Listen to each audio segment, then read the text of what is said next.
You ready? Yeah. All right. Happy Thanksgiving, everybody. I'm very grateful to live in Alexandria.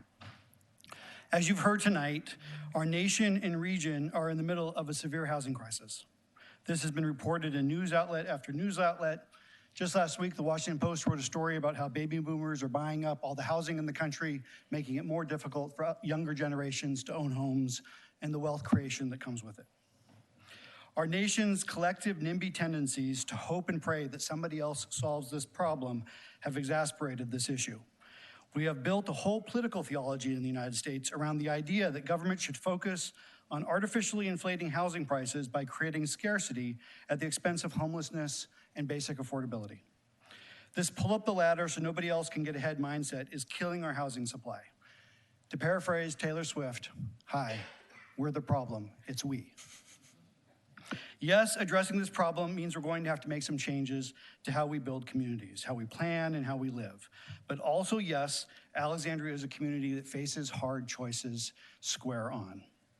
The debate today boils down to this. Should our zoning code stay as it is and encourage large, expensive homes only accessible to the well-off?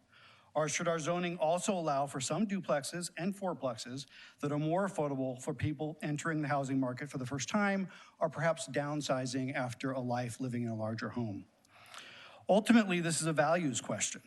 Opponents of any change believe single-family only neighborhoods should generally be exclusive to the older and well-off. Proponents of the change have a vision of Alexandria as a city where young people have a chance to afford their first home and where retirees have the option to downsize in the same neighborhood they've been living for a long time. Some opponents of change have said this proposal will destroy their quality of life, implying happiness is somehow dependent on living next door to big, expensive homes.